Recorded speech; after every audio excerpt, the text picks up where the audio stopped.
Hvala lijepo. Ja bih se u ime svih prisutnih ravnatelja zahvalio Ministarstvu prometa i veza, ministru gospodinu Olegu Butkoviću, što su prepoznali naše potrebe i naš program. Ovo je jedan kontinuitet koji se događa dolaskom gospodina ministra na ovu funkciju, gdje se prepoznaju te lokalne luke koje za naše otočane, za naše priobalje znače život.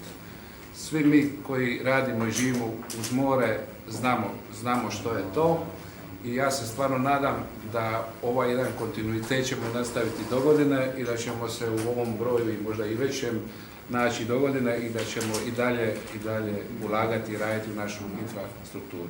Hvala vam lijepo. Hvala gospodinu Škiboli. Potpisujemo vrijedne sporazume i ugovore ukupne vrijednosti oko 80 milijuna kuna za 25 projekata u 13 luka u 7 jadranskih županija.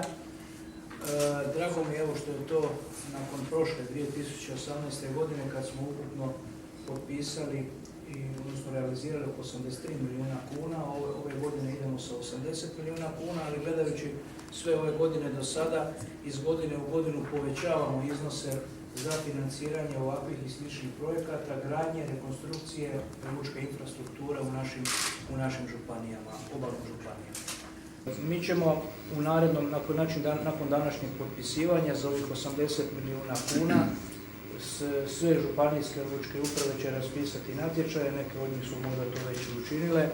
Ja apeliram i na njih da krenu što prije u tu proceduru, budući da taj novac treba potrošiti, a slijedi nam, odnosno i dolazi turistička sezona kad će se obustaviti radovi, tako da treba održati sve aktivnosti kako bi i ova sredstva bila utrošena. Osim toga, mi ćemo, evo, nakon usvajanja nacionalnog plana, koji je blizu, evo, krenuti sa daljnjim potpisivanjem europskih projekata. Čekaju nas veliki projekti u Omišu, Korčuli, neću ih sve nabrajati. Znači, imamo na raspolaganju tih 80 milijuna eura. Razgovarao sam sa ministricom Žalac, postoji još sredstava, tako da taj iznos nije fiksiran samo za 80 milijuna eura, nego može biti i veći. Tako da, evo, apeliram naravno na sve županijske lučke uprave i državne da koriste ta sredstva, jer mislim da tu priliku treba iskoristiti. Moram pohvaliti lučke uprave, županijske, mislim da je dobra suradnja s njima i ministarstvom.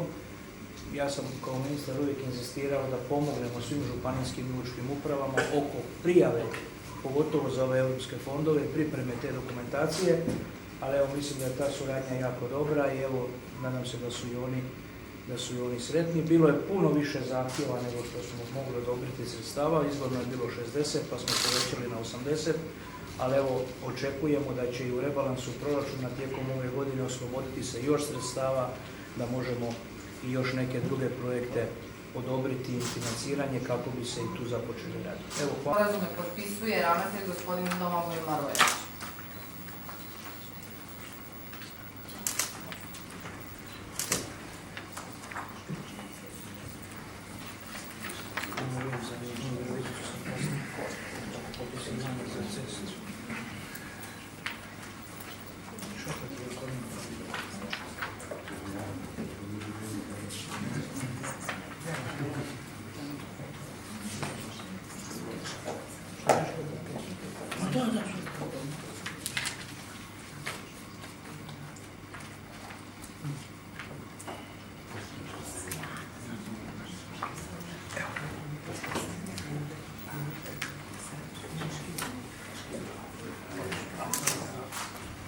Sporazume za 5 projekata